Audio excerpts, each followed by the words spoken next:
Hello dear student, physical world के 5th lecture में आप सबका स्वागत है। आज हम देखने वाले हैं माइक्रोस्कोपिक फिजिक्स। बच्चों, microscopic physics, micro means not visible by naked eyes. अपने नेक्ड आईज से डायरेक्टली आंखों से देख नहीं सकते तो उसे कहते हैं माइक्रोस्कोपिक फिजिक्स। देखो, आपको पता है कुछ चीजों के देखने के लिए, जैसे एटम्स, न्यूक्लियस, इन्हें देखने के लिए हमें किसकी जरूरत पड़ती है? माइक्रोस्कोप की। अगर हम माइक्रोस्कोप का यूज करके अगर स्टडी करते हैं फिजिकल फिनोमेना को तो उन्हें कहते हैं माइक्रोस्कोपिक फिजिक्स, जिसमें हम किस किस को स्टडी करते हैं? जिसमें हम एटम्स को स्टडी करते हैं, एटॉमिक, मॉलिक्यूलर, क्वांटम मैकेनिक्स, इन सब के बारे में स्टडी करते हैं। बच्चों देखो, एटम को स्टडी करना है मतलब एटम के स्ट्रक्चर के बारे में स्टडी करेंगे, न्यूक्लियस के बारे में स्टडी करेंगे, इलेक्ट्रॉन्स के बारे में स्टडी करेंगे, और ये पूरा स्टडी इसे कंबाइनली क्वांटम मैकेनिक्स भी बोल सकते हो। तो माइक्रोस्कोपिक फिजिक्स में मेनली दो ब्रांचेस है। एक होता है एटॉमिक फिजिक्स, जिसमें हम क्या करते हैं? It is a study of atoms. ये किसका स्टडी है बच्चों? Study of atoms. एटम्स के बारे में स्टडी करना। अगर एटम के बारे में जो भी स्टडी होगा वो माइक्रोस्कोपिक स्टडी में से कौन सा स्टडी है? एटॉमिक स्टडी है, इसे कहेंगे एटॉमिक स्टडी। दूसरा होता है न्यूक्लियर फिजिक्स। देखो, एटॉमिक फिजिक्स है, दूसरा है न्यूक्लियर फिजिक्स। न्यूक्लियर फिजिक्स में we study about nucleus, study about nucleus, okay, of atom, of an atom। बच्चों, एटॉमिक फिजिक्स में एटम के साइज कितनी होती है आप सबको पता है? साइज ऑफ एटम कितनी है? साइज ऑफ एटम है 10 to the power -10 मीटर, इतनी साइज है। एंड न्यूक्लियस की साइज कितनी है? साइज ऑफ न्यूक्लियस की साइज कितनी होती है बच्चों? What is the size of nucleus? It is about 10 to the power -15 metre, इतनी साइज न्यूक्लियस की है। मतलब एटम के कंपेयर में अगर न्यूक्लियस की बात करेंगे तो near about 10 to the power 5 times बड़ा है एटम न्यूक्लियस से। तो न्यूक्लियस एंड एटम्स के बारे में जो स्टडी करते हैं वो माइक्रोस्कोपिक फिजिक्स है, जो बहुत स्मॉल पार्टिकल्स का स्टडी होता है, जिसे हम आंखों से डायरेक्टली देख नहीं सकते। उसके लिए हमें माइक्रोस्कोप या लेंसेज का यूज करना पड़ता है। तो ये होता है माइक्रोस्कोपिक फिजिक्स। माइक्रोस्कोपिक फिजिक्स में सबसे इंपॉर्टेंट है पहले डिस्कवरी ऑफ एटम। देखो, माइक्रोस्कोपिक फिजिक्स में पहले हम एटम को स्टडी करेंगे और उसके बाद में हम न्यूक्लियस की स्टडी कर पाएंगे। बच्चों, what is mean by atom? आपको स्कूल में हुआ ही होगा एटम क्या होता है। एटम के बारे में जो है अलग अलग साइंटिस्ट की अलग अलग थ्योरीज हैं। हम सबने स्कूल में पढ़ा है atom is discovered by Dalton, लेकिन डाल्टन के पहले भी कुछ फिलोसोफर्स थे जिन्होंने एटम के बारे में बताया था, जैसे हमारे महर्षि कणाद। ये महर्षि कणाद जो है, इन्होंने क्या बताया था? एटम जो होता है वो स्मॉलेस्ट पार्टिकल होता है। एक्चुअली इनकी स्टोरी बहुत फेमस है बच्चों।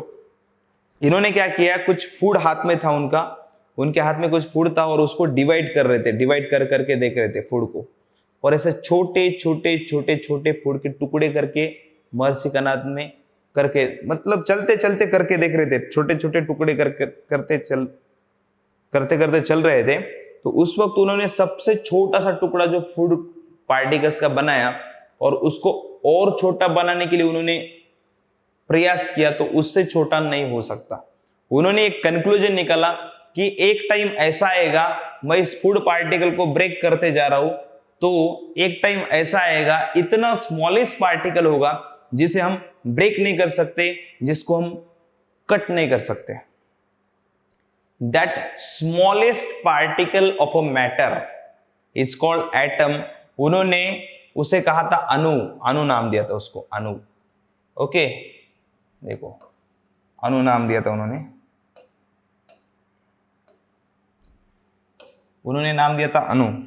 बच्चों इसका प्रूफ आप हमारे कल्चर में और भी एक जगह पे है। आपको अणु के बारे में और भी कुछ बहुत सारे जो हमारे इंडियन सेंट्स हुए हैं, मतलब कुछ संत हुए हैं, उन्होंने बताया है। जैसे संत तुकाराम जो है, उन्होंने अपने एक अभंगाज में बताया था, तुका मने अणु तुझ विन नाही, ऐसा एक उनके तुकाराम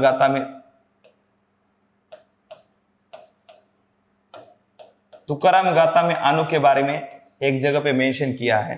अब तुकाराम गाथा जो है वो 16th सेंचुरी में है, लिखी गई है बाय तुकाराम महाराज। और 16th सेंचुरी में तुकाराम महाराज में एक अभंग बोला था, उस अभंगा में बताया था, तुका मने अणु तुझ विन नाही,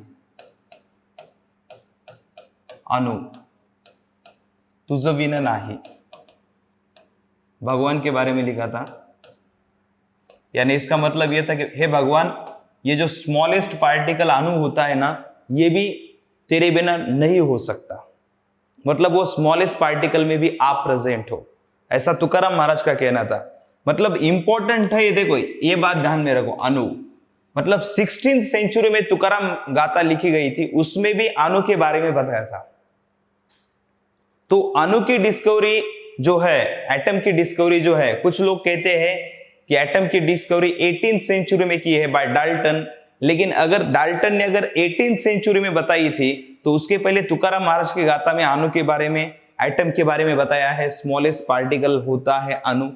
जो किसने बताया था? महर्षि कणाद ने बताया था। यह महर्षि कणाद में आज से 2600 ईयर बिफोर 2000, देखो महर्षि कणाद जो इन्होंने 2600 ईयर बिफोर, आज से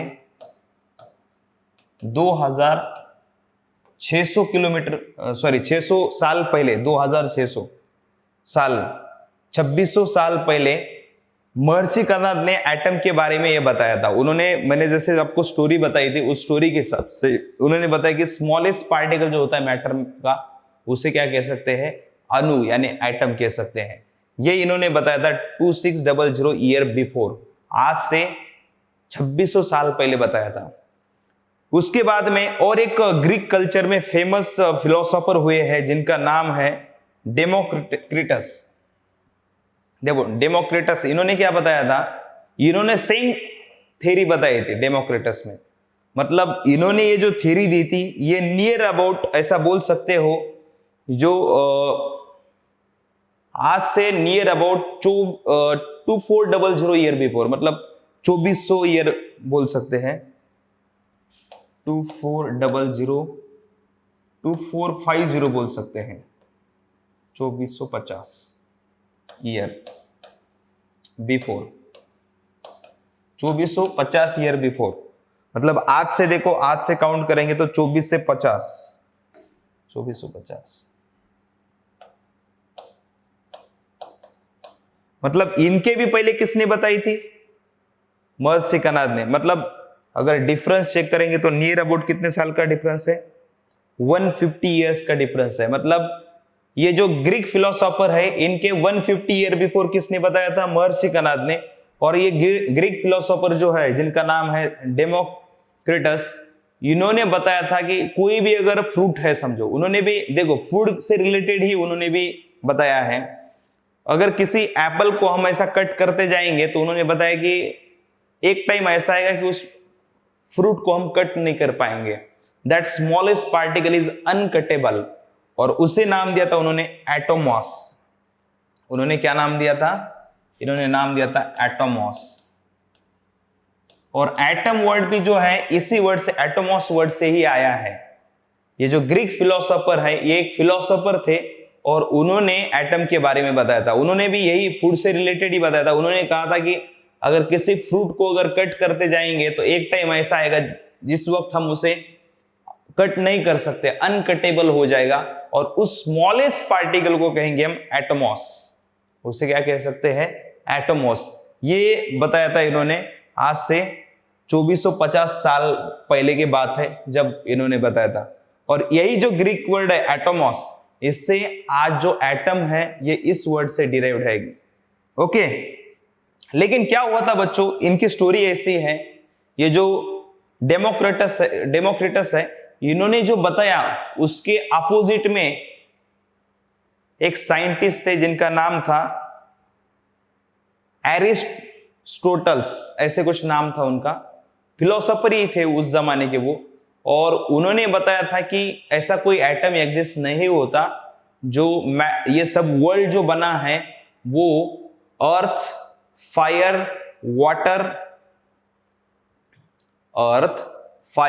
वाटर एंड एयर, इन 4 पार्टिकल से वर्ल्ड बना है, ऐसा उस फिलोसोफर का कहना था, जिसकी वजह से इनका कहना उस टाइम पे एक्सेप्ट नहीं किया गया, इसलिए उस थ्योरी को उतना इंपॉर्टेंस नहीं मिला।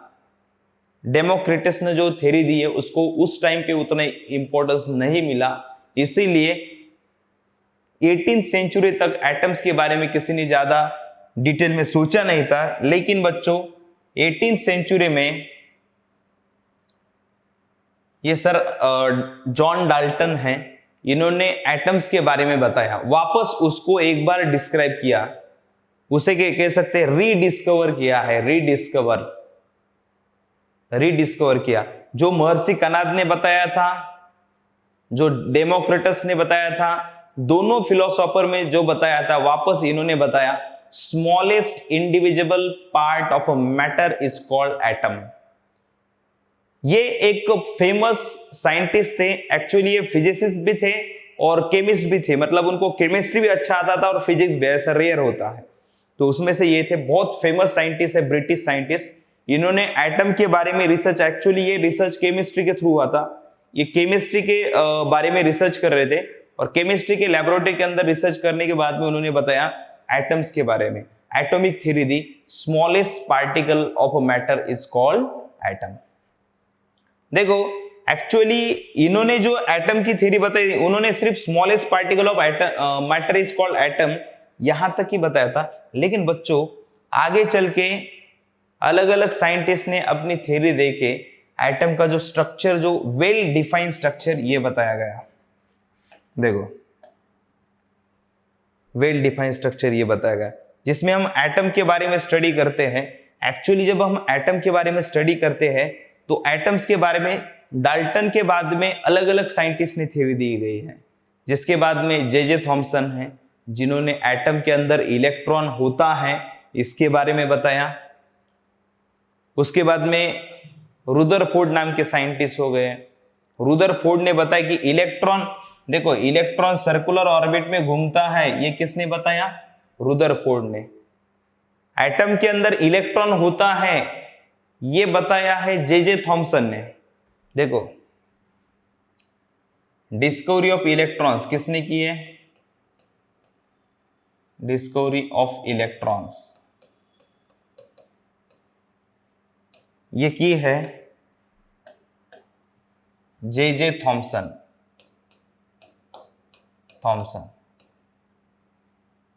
जे थॉमसन ने। ये डिस्कवरी ऑफ इलेक्ट्रॉन मतलब एटम के अंदर इलेक्ट्रॉन होता है ऐसा जे थॉमसन ने कहा है, लेकिन एटम के अंदर इलेक्ट्रॉन रिवॉल्व होता है। देखो electrons revolve around the nucleus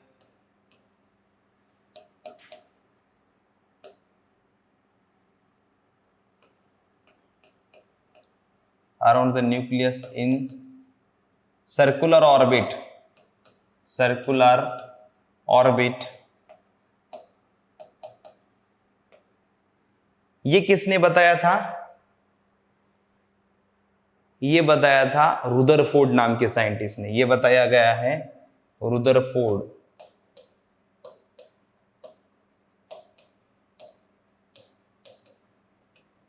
तो इस तरह से यहां पे एटम के सेंटर में क्या होता है? न्यूक्लियस, जिसके ऊपर क्या होता है? पॉजिटिव चार्ज, और इसके सराउंडिंग में इस तरह से इलेक्ट्रॉन्स होते हैं, अलग अलग ये ऑर्बिट्स होती है।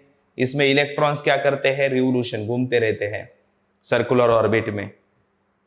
ओके, तो इस तरह से एटम का स्ट्रक्चर एटॉमिक फिजिक्स में क्या क्या स्टडी किया जाता है? एटॉमिक फिजिक्स में एटम के जो भी ऑर्बिट्स है उनके बारे में स्टडी किया जाता है, इलेक्ट्रॉन की मोशन, और इलेक्ट्रॉन अगर समझो अगर लॉस या गेन करता है, कोई भी एटम अगर इलेक्ट्रॉन को लॉस या गेन करता है तो उसमें किस तरह से आयंस फॉर्म होते हैं, इलेक्ट्रॉन के लूज करने की वजह से कैसे रिएक्शंस होती है, उसके बारे में हम डिटेल में एटॉमिक फिजिक्स में स्टडी करते हैं। आगे चल के आपके 12th के सिलेबस में ये एटॉमिक फिजिक्स है तो वहां पे हम डिटेल में इसके बारे में स्टडी करेंगे। ओके, अभी हमें देखना है न्यूक्लियर फिजिक्स। देखो बच्चों, what is mean by nuclear physics? Atom के अंदर न्यूक्लियस होता है और न्यूक्लियस के अंदर प्रोटॉन्स एंड न्यूट्रॉन्स होते हैं। ओके, अब इनका पूरा स्टडी करना, न्यूक्लियस एक स्पेशल क्या बोल सकते हैं, एक फिजिक्स का एक स्पेशल डिस्कवरी का पार्ट है या स्पेशल रिसर्च का टॉपिक बोल सकते हैं। न्यूक्लियस के ऊपर कितना भी स्टडी करेंगे तो कम है। देखो, एटम का मेन सेंटर कौन है जहां पे पूरे एटम को कंट्रोल किया जाता है? न्यूक्लियस। क्योंकि न्यूक्लियस बहुत छोटा है। मैं आपको बता रहा हूं ना, साइज ऑफ एटम कितनी है? साइज ऑफ एटम जो है, साइज ऑफ एटम ये है 10⁻⁻10 मीटर, इतनी है। एंड साइज ऑफ न्यूक्लियस, मैं बार बार बता रहा हूं, साइज ऑफ न्यूक्लियस कितनी है? 10⁻⁻15 मीटर। तो ये छोटा है, 10⁻⁻15 मीटर छोटा है, और नियर अबाउट 10⁵ टाइम्स छोटा है। 10⁵ टाइम्स का मतलब समझता है, एक के ऊपर 5 जीरो दो, 1 2 3 4 5, देखो कितना होता है, लाख टाइम्स है, 1 लाख टाइम्स छोटा है। न्यूक्लियस एटम के कंपेयर में 1 लाख टाइम्स छोटा है। फिर भी एक आपने सुना होगा, मूर्ति लहान पण कीर्ति महान। वैसे ही है, न्यूक्लियस छोटा है लेकिन सब कुछ उसके हाथ में है। दिखने में छोटा है लेकिन सभी एटम को वही कंट्रोल करता है। आपको पता है एटम का पूरा मास उसके अंदर कॉन्सेंट्रेटेड है। देखो, एटम बहुत बड़ा है, मानते हो कि एटम बड़ा है? देखो, एटम बड़ा है, ये न्यूक्लियस है और ये सर्कुलर ऑर्बिट्स है डिफरेंट टाइप्स ऑफ। एटम बहुत बड़ा है लेकिन सब कुछ न्यूक्लियस के हाथ में है। सब कुछ, एटम को पूरा कंट्रोल करता है न्यूक्लियस। ओके, और न्यूक्लियस के अंदर कंप्लीट चार्ज जो है, मैक्सिमम चार्ज न्यूक्लियस के अंदर कॉन्सेंट्रेटेड है। एटम का कंप्लीट मास भी न्यूक्लियस के अंदर ही है, इसीलिए न्यूक्लियस की डेंसिटी बहुत ज्यादा होती है। ओके, वैसे हम जब न्यूक्लियस के बारे में स्टडी करते हैं तो न्यूक्लियस के बारे में क्या क्या स्टडी करते हैं हम लोग? देखो, जब हम न्यूक्लियस के बारे में स्टडी करेंगे तो क्या क्या स्टडी करना है न्यूक्लियस के बारे में? न्यूक्लियस के अंदर जो पार्टिकल्स होते हैं उन्हें कहते हैं न्यूक्लियॉन्स। जैसे आप इंडिया में रहते हो, आपको क्या कहेंगे? इंडियंस। वैसे न्यूक्लियस के अंदर रहने वाले जो पार्टिकल्स है, आपको पता होना चाहिए। इसमें से जैसे मैं आपको अगर नाम दूं यहाँ पे इन पार्टिकल को, जैसे पिंक कलर के जो पार्टिकल्स है इन्हें अगर हमने कहा प्रोटॉन्स, इन्हें प्रोटॉन्स कहा, और ये थोड़े से ब्लू कलर टाइप दिख रहे नहीं है, इन्हें अगर मैंने कहा न्यूट्रॉन्स। देखो, ये न्यूट्रॉन्स है, देखो ये प्रोटॉन्स है। उसके बाद में देखो, मैं यहां पे नाम ही देता हूं, आसान रहेगा आपको समझने के लिए। देखो, अगर ऐसा नाम दिया न्यूट्रॉन, न्यूट्रॉन, न्यूट्रॉन, देखो ये न्यूट्रॉन्स है। ओके, और प्रोटॉन कौन है बच्चों? प्रोटॉन कौन है? देखो, प्रोटॉन के ऊपर मैं ग्रीन कलर देना, ठीक है, ये है प्रोटॉन्स, ये प्रोटॉन्स है। देखो, सॉरी, प्रोटॉन। प्रोटॉन के ऊपर क्या होता है? Positive charge.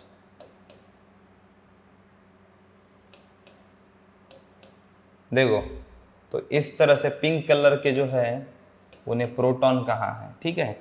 तो न्यूक्लियस के अंदर क्या होता है, प्रोटॉन्स एंड न्यूट्रॉन्स इतने कम जगह पे बाइंडेड होते हैं। आप मुझे बताइए इतने सारे प्रोटॉन, न्यूक्लियस की साइज कितनी है, ये जो न्यूक्लियस है ये न्यूक्लियस, इसकी साइज कितनी है, नियर अबाउट इसकी साइज सिर्फ 10 टू द पावर -15 मीटर, इतना छोटा ही है। 10 टू द पावर -15 मीटर का मतलब समझता है आपको, what is 10 to the power -15, मतलब ये बहुत छोटा हो गया, 0.000000 ऐसा 15 टाइम्स लिखो। इतने छोटे साइज में ये इतने सारे पॉजिटिव चार्जेस, प्रोटॉन्स इतने कम जगह में हैं, इतने कम जगह में इतने सारे पॉजिटिव चार्जेस, उनके बीच में बहुत रिपल्शन होता है। आपको पता है पॉजिटिव में क्या होता है, रिपल्शन। तो रिपल्शन फोर्स होगा तो न्यूक्लियस कैसा होना चाहिए, एक प्रोटॉन दूसरे प्रोटॉन को रिपेल करना चाहिए, और ये सभी कैसे होने चाहिए, बाहर जाने चाहिए, ऐसा होना चाहिए ना, ये सभी बाहर जाने चाहिए, ऐसे ये ऐसा बाहर जाएगा, ये भी बाहर जाएगा, ऐसे सभी बाहर जाने चाहिए ना, रिपल्शन की वजह से बाहर जाने चाहिए सभी। और न्यूक्लियस कैसा होना चाहिए, अनस्टेबल, पूरा न्यूक्लियस ऐसा ब्रेक होना चाहिए रिपल्शन की वजह से। लेकिन ऐसा होता है क्या, अगर न्यूक्लियस अनस्टेबल होता तो क्या ये यूनिवर्स स्टेबल होता, न्यूक्लियस अगर अनस्टेबल होता तो क्या ये यूनिवर्स स्टेबल होता, तो न्यूक्लियस अनस्टेबल नहीं है, तो क्या रीजन है, उसी को हम स्टडी करते हैं न्यूक्लियर फिजिक्स में। तो न्यूक्लियर फिजिक्स में हम न्यूक्लियस के बारे में स्टडी करते हैं, स्टडीज ऑफ एटॉमिक न्यूक्लिया। देखो एटॉमिक न्यूक्लिया के बारे में, उसके बाद में देयर कंस्टिट्यूएंट, मतलब उसके अंदर कौन कौन से पार्टिकल्स है, जैसे प्रोटॉन्स, न्यूट्रॉन्स, इनके बारे में स्टडी करेंगे। Interactions, other form of nuclear matter are also studied, अंदर क्या क्या रिएक्शंस होती है, कैसे कैसे इंटरेक्शन होता है, इसको भी हम न्यूक्लियर फिजिक्स में स्टडी करते हैं। बच्चों एक पॉइंट को मैंने इनकम्प्लीट छोड़ा था, आपको मैं बता दूं, यहां पे इतने सारे पॉजिटिव चार्जेस है, उनके बीच में फोर्स ऑफ रिपल्शन होता है, फिर भी ये प्रोटॉन्स एक दूसरे से दूर क्यों नहीं जाते, तो उसके पीछे रीजन है न्यूक्लियर फोर्स। उसके पीछे क्या रीजन है, न्यूक्लियर फोर्स। जो न्यूक्लियर फोर्स सभी न्यूक्लियॉन्स को, न्यूक्लियस के अंदर के सभी पार्टिकल्स को एक जगह पे बाइंड करके रखता है। जैसे आपको पता है इंडिया में इतने सारे लोग रहते हैं, अलग अलग कल्चर के लोग हैं, फिर भी सब लोग एक जगह पे बाइंडेड है। क्यों बाइंडेड है, वो है भारत माता के बारे में हमारा जो प्यार है, उसकी वजह से हम सब लोग जो है एक जगह पे बाइंडेड है। अलग अलग कल्चर, अलग अलग रिलीजन के लोग हैं। वैसे ही न्यूक्लियस में जो बॉन्डिंग है, इतने सारे प्रोटॉन, पॉजिटिव चार्जेस, बहुत रिपल्शन होना चाहिए, लेकिन वहां पे होता है न्यूक्लियर फोर्स। न्यूक्लियर फोर्स होता है जो सभी न्यूक्लियस को, न्यूक्लियर के अंदर रहने वाले सभी पार्टिकल्स को, चाहे प्रोटॉन हो या न्यूट्रॉन हो, सबको एक साथ बाइंड करके रखता है। इसीलिए न्यूक्लियस भी स्टेबल है और हमारा कंट्री जो है वो भी स्टेबल ही है ना। तो जैसा मैंने आपको बताया है, वैसे ही न्यूक्लियर फोर्स क्या है उसके बारे में मैंने आपको बताया है, what is a nuclear force. और न्यूक्लियर रिएक्शंस भी होती है बच्चों, न्यूक्लियस के अंदर अलग अलग रिएक्शंस होती है। अगर न्यूक्लियस अनस्टेबल होगा, कुछ न्यूक्लिया होते हैं जो अनस्टेबल होते हैं, तो अनस्टेबल न्यूक्लिया क्या होते हैं, देखो ये अनस्टेबल अगर न्यूक्लियस होगा तो इसमें से अलग अलग पार्टिकल्स ऐसे इमिट होते हैं। ओके, तो न्यूक्लियस के अंदर अलग अलग रिएक्शंस भी होती है, उसके बारे में भी हम न्यूक्लियर फिजिक्स में स्टडी करेंगे। 12th क्लास में ये हमें चैप्टर है, वहां पे हम न्यूक्लियस के बारे में और भी ज्यादा डिटेल में स्टडी करने वाले हैं। ओके, तो ये भी एक फिजिक्स की ब्रांच है। मैक्रोस्कोपिक और माइक्रोस्कोपिक स्टडी कर रहे थे, उसमें से ये क्या है, माइक्रोस्कोपिक फिजिक्स। माइक्रोस्कोपिक का मतलब समझता है बच्चों, what is mean by microscopic, मैंने आपको बताया था, छोटा, उसमें न्यूक्लियस एंड एटम के बारे में स्टडी करते हैं।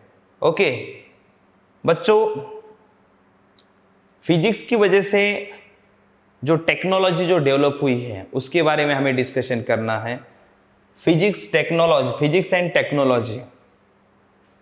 आप अगर इमेजिन करेंगे आज से 2000 साल पहले लोग कैसे रहते थे, 2000 जाने दो, 200 साल पहले की बात बताओ कैसे लोग रहते थे। लेकिन आज जो भी डेवलपमेंट हुआ है उसका पूरा अगर क्रेडिट किसको जाता है तो फिजिक्स को। आपको पता है टेक्नोलॉजी का अगर बर्थ कहां पे है तो फिजिक्स है। टेक्नोलॉजी का फादर फिजिक्स है। कैसे? आप मुझे बताइए, जो भी थर्मोडायनेमिक्स है, थर्मोडायनेमिक्स के ऊपर क्या जनरेट हो गया? थर्मोडायनेमिक्स की वजह से क्या हो गया? आज हीट इंजन आ गया। थर्मोडायनेमिक्स की जो भी लॉज है उसको अप्लाई करके हीट इंजन आ गया। मतलब मेरा कहने का मतलब क्या है आपको, ये जो लॉज है होते हैं फिजिक्स के, फिजिक्स यानी क्या है? एक नेचर का पैटर्न है वर्किंग का। उस पैटर्न को समझेंगे तो उसे अप्लाई करके हम अलग अलग टेक्नोलॉजी डेवलप कर सकते हैं। आज जितनी भी टेक्नोलॉजी है, अब देखो अलग अलग टेक्नोलॉजी है, जिसमें फर्स्ट मैं आपको रोबोटिक्स के बारे में बताना चाहूंगा। ये जो रोबोटिक्स है, ये जो है बच्चों अभी आने वाले टाइम पे बहुत डेवलप होने वाली है। अभी भी उसके ऊपर वर्क चल ही रहा है। कुछ रोबोट्स भी आपको पता है डेवलप हुए हैं, लेकिन उसके कॉस्ट बहुत ज़्यादा है और उतने इफिशिएंट नहीं है, लेकिन अभी उसके ऊपर वर्क चल रहा है। तो आगे चल के ऐसा कहा जाता है कि 2050 के आसपास, थोड़ा टाइम और भी लग सकता है या उसके पहले भी हो सकता है, तो रोबोट्स इतने डेवलप होने वाले हैं, इतने डेवलप होने वाले हैं कि सब कुछ काम जो है रोबोट करेंगे। जैसे आपके घर पे अगर सब्जी बनानी है तो रोबोट को बताओ कि मुझे जो भी सब्जी चाहिए, भिंडी की सब्जी चाहिए, जो भी है दाल फ्राई करो, चावल करो, उसको ऑर्डर दे दी, परफेक्ट करेगा। आपके घर पे शायद नमक कभी कम होगा, लेकिन ये रोबोट ऐसी गलती बिल्कुल नहीं करेंगे। परफेक्शन होगा काम में। और यहां तक बोला जाता है कि मतलब ह्यूमंस जो है रोबोट के साथ इतने अटैच हो गए। आप सिंपल देखो टेक्नोलॉजी का, मैं आपको एक बात बताता हूं। अगर आप मोबाइल यूज करते हो तो जब आप मोबाइल यूज करते हो, पुराने जमाने में, आज से कुछ साल पहले जब मोबाइल नहीं था तो लोग एक दूसरे के साथ बात करते थे। आज देखो, जब भी चाहे हस्बैंड वाइफ भी हो गए तो एक बार एक के हाथ में एक मोबाइल होता है, दूसरे के हाथ में एक मोबाइल होता है, दोनों एंगेज हो जाते हैं। एक दूसरे को बात करने के लिए भी उनके पास टाइम नहीं। जैसे बच्चों के साथ तो दूर ही बात करना, मतलब इतना क्या हुआ है, टेक्नोलॉजी के साथ में हम अटैच हुए हैं। अभी उस टाइम ऐसा होने वाला है कि लोग रोबोट के साथ ही, मतलब कुछ ऐसा भी हो सकता है, बोला जाता है कि रोबोट्स ही पार्टनर हो गए। मतलब शादियां कम होगी, और होगी तो भी वो उतनी ज़्यादा टिकेगी नहीं, बोला जाता है। और रोबोट्स के साथ ही ज़्यादातर मतलब पार्टनर रोबोट ही होगा। और ऐसा हो जाएगा क्योंकि उसके पीछे रीजंस है। रोबोट कैसा है बच्चों, वो फुल डेवलप होगा। उस टाइम पे सब कुछ काम कर सकेगा रोबोट। घर से लेकर मतलब आपका ऑफिस का काम हो, सब कुछ कर पाएगा। अच्छा एंटरटेनर भी होगा। अगर कोई स्टोरी आपको सुनना है, आप बोर हुए तो एंटरटेन भी करेगा आपको रोबोट। तो इतनी टेक्नोलॉजी आगे जाएगी। लेकिन ऐसा भी कहा जाता है कि इसकी वजह से ऐसा हो जाएगा, टेक्नोलॉजी आगे निकल जाएगी और ह्यूमंस पीछे रह जाएंगे। इसीलिए एक आपने ये भी टेक्नोलॉजी सुनी होगी, अगर आपने एलोन मस्क का नाम सुना होगा तो उन्होंने अलग अलग कंपनी एस्टेब्लिश की। उसमें से न्यूरोलिंक नाम की कंपनी है, जिसका काम एक ही है कि आर्टिफिशियल इंटेलिजेंस के साथ में ह्यूमंस को अपडेट करना है।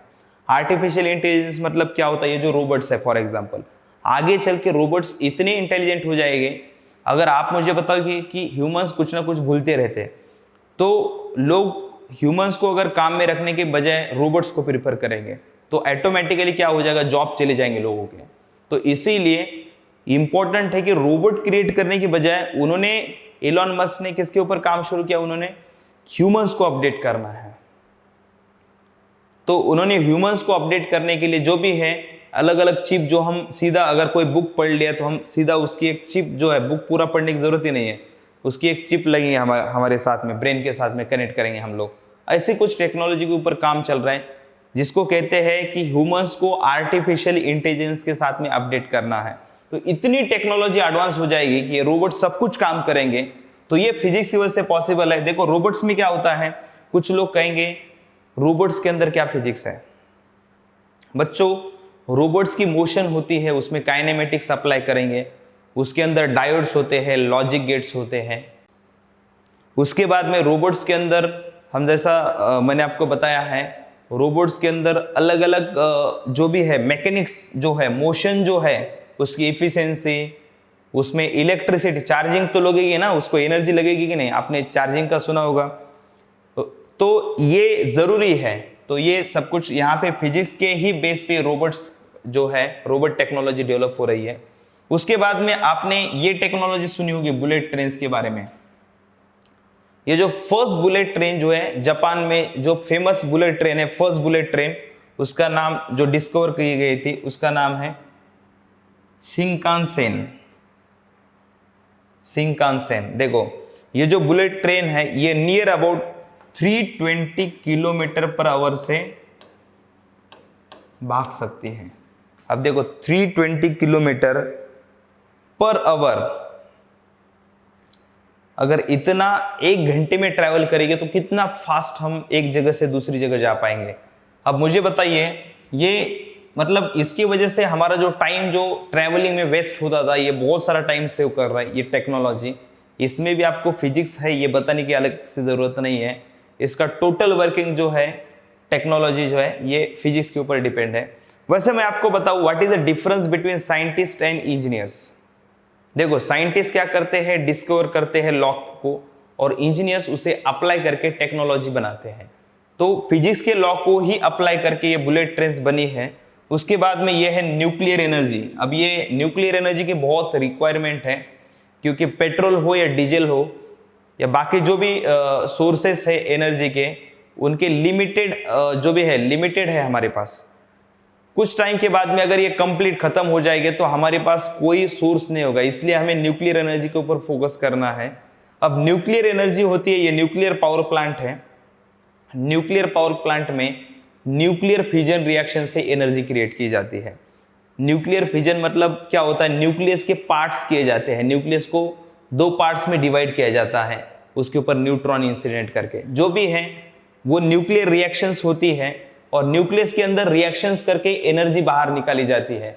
आगे चल के न्यूक्लियर फिजिक्स में ये भी हम न्यूक्लियर एनर्जी के बारे में डिस्कस करेंगे, न्यूक्लियर एनर्जी किस तरह से क्रिएट की जाती है, न्यूक्लियर फिजन क्या है।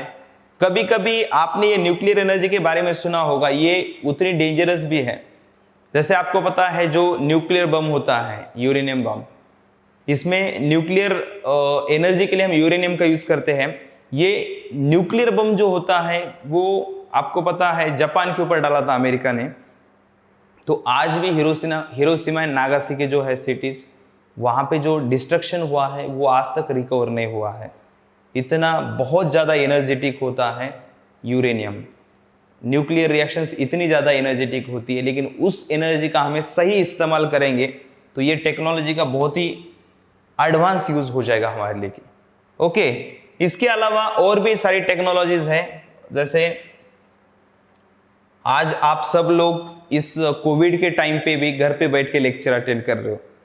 अगर आप सोचिए, आज अगर मोबाइल का डेवलपमेंट नहीं होता, आज अगर सैटेलाइट नहीं होता तो क्या होता, सोचिए। अगर सैटेलाइट नहीं होता तो इंटरनेट नहीं होता, इंटरनेट नहीं होता तो आपका जो भी डेवलपमेंट आज आप घर पे बैठ के जो भी पढ़ रहे हो वो पढ़ ही नहीं सकते थे। क्योंकि अगर सैटेलाइट नहीं होगा तो आपको पता है, सैटेलाइट नहीं होगा तो आपका मोबाइल नहीं चल सकता, इंटरनेट नहीं चल सकता। तो ये सैटेलाइट है, इसकी वजह से आपका आज इंटरनेट जो भी चल रहा है, आप घर बैठे अगर कहीं पे भी ना, घर पे ही क्लासरूम जो आज आपके घर पे बनी है, किसी भी टीचर के पास फिजिकली अभी जो आप बिना जाए घर पे बैठ के पढ़ रहे हो, तो वो किसकी वजह से पॉसिबल हुआ है, सैटेलाइट की वजह से। ये सैटेलाइट के क्या है, ये पैनल्स है, ये क्या करते हैं, सन से जो लाइट एनर्जी आती है उससे जो भी है इलेक्ट्रिकल एनर्जी जनरेट करते हैं, और वही एनर्जी हम सैटेलाइट में यूज करते हैं। तो ये सोलर पैनल जो भी लगे हैं ये एनर्जी जनरेट करते हैं। जैसा मैंने आपको बताया है, satellite is very important for telecommunication. Telecommunication के लिए नियर अबाउट 2000 सैटेलाइट अभी है स्पेस में, नियर अबाउट 2000 के आसपास। अभी धीरे धीरे ये बढ़ेंगे भी सैटेलाइट। बच्चों, मोबाइल कम्युनिकेशन जो सैटेलाइट के थ्रू होता है, ये आज मोबाइल की वजह से इतना डेवलप हुआ है। यहां से आप अगर कोई अमेरिका में होगा तो उसके साथ में आप कांटेक्ट कर सकते हैं, उसके साथ में भी बात कर सकते हैं। ये सब कुछ कैसे हो गया, ये भी एक फिजिक्स की ही देन है। देखो यहाँ पे एक एग्जांपल दिया है, एक मोबाइल है और आप अगर आपके दोस्त से कॉल करना चाहते हो तो क्या हो जाएगा, यहाँ से पहले जो भी आप डायल करेंगे और डायल करने के बाद में इलेक्ट्रोमैग्नेटिक वेव्स पहले कहाँ पे जाएंगे, टावर के पास। ये टावर है, फिर टावर से जो आपके नज़दीक का अर्थ स्टेशन है उसके पास, उस कंपनी का जो भी अर्थ स्टेशन है उसके पास जाएगा ये सिग्नल, और फिर इस अर्थ स्टेशन से कहाँ जाएगा, सैटेलाइट की तरफ। फिर सैटेलाइट, देखो ये पूरे सिग्नल जो है वो रेडियो वेव या इलेक्ट्रोमैग्नेटिक वेव के फॉर्म में जाते हैं। यहां से ये सिग्नल जाएगा फिर किसकी तरफ, सैटेलाइट की तरफ। वापस सैटेलाइट से आपने जिसको कॉल किया है उसके नजदीक का जो अर्थ का स्टेशन है जो रेडियो वेव को कैच करेगा उसके पास जाएगा। फिर वो अर्थ का स्टेशन किसको भेजेगा सिग्नल, आपके दोस्त के घर के नजदीक जो भी टावर है उसको, फिर घर के नजदीक का टावर आपके दोस्त के उसके फोन की तरफ। इस तरह से मतलब आपके फोन से टावर की तरफ, आपके नजदीक के टावर की तरफ, उस टावर से अर्थ स्टेशन की तरफ, अर्थ स्टेशन से फिर सैटेलाइट। देखो अर्थ स्टेशन सिग्नल सैटेलाइट की तरफ भेजते हैं और जो आपके नजदीक का टावर है वो किसको इलेक्ट्रोमैग्नेटिक वेव भेजेगा, अर्थ स्टेशन को, फिर अर्थ स्टेशन सैटेलाइट को, फिर सैटेलाइट किसको भेजेगा, अर्थ स्टेशन को। मतलब जो भी अर्थ स्टेशन आपके दोस्त के घर के पास होगा, नजदीक होगा, उस अर्थ स्टेशन को भेजेगा। वो अर्थ स्टेशन किसको भेजेगा, लोकल टावर जो आपके दोस्त के घर के पास है। फिर वहां से वो इलेक्ट्रोमैग्नेटिक वेव आपके दोस्त के फोन के ऊपर जाएगी और वो फोन फिर वो रिसीव कर पाएगा। मतलब आपको लगता है कि लेकिन इतनी सारी process within some fraction of second में हो जाती है। आप फोन डायल करने के बाद में कितने जल्दी फोन आगे का उठाता है आपको पता है। ये क्यों पॉसिबल हुआ, ये जो टेक्नोलॉजी डेवलप हुई है ये कैसे पॉसिबल हो गई, that is due to physics. आज नियर अबाउट 2000 सैटेलाइट्स हैं, अलग अलग पर्पज के लिए है। कुछ सैटेलाइट मिलिट्री पर्पज के लिए है, वेदर फोरकास्टिंग के लिए है। वेदर फोरकास्टिंग कैसे होती है आपको पता है, जो भी है बारिश होने वाली है 24 आवर्स में, ये कहाँ से पता चलता है, ऐसा सपने में आता है कि उनके कुछ जो बताते हैं नहीं, उनको कैसे पता चलता है, बाय यूजिंग सैटेलाइट्स। सैटेलाइट से पता चलता है कि अर्थ के ऊपर क्या एटमॉस्फेरिक चेंजेस हो रहे हैं। उसके बाद में सैटेलाइट इवन जो सिक्योरिटी होती है, किसी भी कंट्री की जो सिक्योरिटी होती है, उस कंट्री के आसपास जो बॉर्डर्स है उसके ऊपर भी ध्यान रखता है सैटेलाइट। कोई बाहर से आ रहा है कि नहीं, उसके ऊपर वहाँ से फोटोग्राफ भी ले सकता है और उसके ऊपर नज़र रख सकता है। तो ऐसे सैटेलाइट से जीपीएस सिस्टम भी है। ऐसे बहुत सारी टेक्नोलॉजी आज फिजिक्स की वजह से डेवलप हुई है बच्चों। इसके अलावा रिन्यूएबल सोर्सेस ऑफ एनर्जी, आज इतना पोल्यूशन बढ़ गया है, आपको पता है कि ऑक्सीजन की वैल्यू क्या होती है अब हमें समझ में आ रही है। पता नहीं कुछ टाइम के बाद में, कुछ सालों के बाद में क्या कंडीशन होगी। तो इसीलिए जितना हो सके पोल्यूशन को कंट्रोल करना जरूरी है। और इसी वजह से हमें ऐसे सोर्सेस ढूंढने हैं एनर्जी के जिसकी वजह से हमारी जो एयर है सराउंडिंग की, ये हमारे लिए सेफ रहनी चाहिए। आपको पता है दिल्ली का जो पोल्यूशन है वो कहाँ तक बढ़ता है, आपको पता है। ये क्यों होता है, क्योंकि ये पेट्रोल के जो व्हीकल्स हैं, पेट्रोल या डीजल के, उनकी वजह से ये हो रहा है। तो इसको कंट्रोल करने के लिए हमें क्या करना पड़ेगा, ऐसे सोर्सेज ढूंढने पड़ेंगे एनर्जी से, ऐसे एनर्जी के सोर्सेज ढूंढने पड़ेंगे जिन सोर्सेज को यूज करेंगे तो एयर पोल्यूशन फ्री हो जाएगी। जिसमें से एक है विंड एनर्जी। विंड एनर्जी क्या करती है आप सबको पता है, what is a working of और mechanism of wind energy. Wind power और विंड एनर्जी यूज विंड, देखो विंड का यूज करना है और विंड का यूज करके क्या करेगी वो, टर्न इलेक्ट्रिक जनरेटर। देखो विंड क्या करता है, इस टर्बाइंस को घुमाता है। ये ब्लेड जो होते हैं विंड मिल के उनको घुमाता है और वो अगर घूमेगी तो उसकी वजह से टर्बाइन जो होते हैं, अंदर जो टर्बाइंस होते हैं वो घूमेंगे, विंड टर्बाइंस घूमेंगे, विंड टर्बाइंस को घुमाएगा और उसकी वजह से इलेक्ट्रिक जनरेटर्स ऑन हो जाएगी और इलेक्ट्रिसिटी प्रोड्यूस होगी। तो ये जो विंड की मोशन है मैकेनिकल एनर्जी प्रोड्यूस करेगी, वो मैकेनिकल एनर्जी टरबाइन को रोटेट करेगी और जिसकी वजह से इलेक्ट्रिसिटी जनरेट करेगा इलेक्ट्रिक जनरेटर। ओके, तो इस तरह से जो एनर्जी है, विंड एनर्जी फ्री में मिल रही है और उसको यूज करके हम इलेक्ट्रिसिटी जनरेट करेंगे। तो उसकी वजह से हमें क्या हो जाएगा, जो पोल्यूशन होने वाला था बाकी के फ्यूल्स की वजह से, वो अवॉइड होगा। उसके बाद में ऐसा ही सोर्स ऑफ एनर्जी है जो पोल्यूशन फ्री है, जिसे हम कहते हैं सोलर एनर्जी। देखो बच्चों, या सन जो है बच्चों, कभी ऐसा हुआ है कि सन ने कभी छुट्टी ली है? ऐसा नहीं होता। इतना बड़ा सोर्स ऑफ एनर्जी है। आपको पता है हम अगर इलेक्ट्रिसिटी यूज करते तो हमें कितना ज्यादा बिल आता है, लेकिन कभी सन ने आपको कोई ऐसा लेटर भेजा है कि आपका इतना बिल हो गया, आप सालों से लाइट यूज कर रहे हो? तो इतना बड़ा सोर्स ऑफ एनर्जी है, अगर उसके ऊपर हम अगर डिपेंडेंट हो गए तो हमें किसी भी बाकी एनर्जी सोर्स को ढूंढने की जरूरत ही नहीं होगी। अगर आगे चल के ऐसी टेक्नोलॉजी आएगी बच्चों, व्हीकल्स, ज्यादा से ज्यादा व्हीकल जो सोलर एनर्जी उसके ऊपर चलेंगे और पोल्यूशन फ्री हो जाएंगे। यहाँ पे अभी जो डेवलप्ड है, आपको पता है सोलर पैनल्स जो भी है, यहाँ पे क्या कहते हैं, फोटोवोल्टिक सेल्स होती है। ये जो होती है फोटोवोल्टिक सेल होती है सोलर पैनल को लगी हुई। और फोटोवोल्टिक सेल क्या करती है, जो भी सन से एनर्जी आ रही है, लाइट एनर्जी, उस लाइट एनर्जी को इलेक्ट्रिकल एनर्जी में कन्वर्ट करती है। तो ये सोलर पैनल भी एक टेक्नोलॉजी है जिसके ऊपर हम ऐसा बोल सकते हैं बहुत आगे का जो फ्यूचर है वो सोलर एनर्जी के ऊपर है। तो इस तरह से फिजिक्स की वजह से हमने आज जो टेक्नोलॉजी डेवलप की है और आज हम इतने एडवांस है और हमारा फ्यूचर भी फिजिक्स ही है, जिसकी वजह से जो भी प्रॉब्लम्स फ्यूचर में होने वाले हैं वो हम फिजिक्स की वजह से सॉल्व कर पाएंगे। तो आज के लेक्चर में हमने फिजिक्स एंड टेक्नोलॉजी देखा है। अभी आगे का पार्ट जो है वो हम नेक्स्ट लेक्चर में कंटिन्यू करेंगे। Thank you.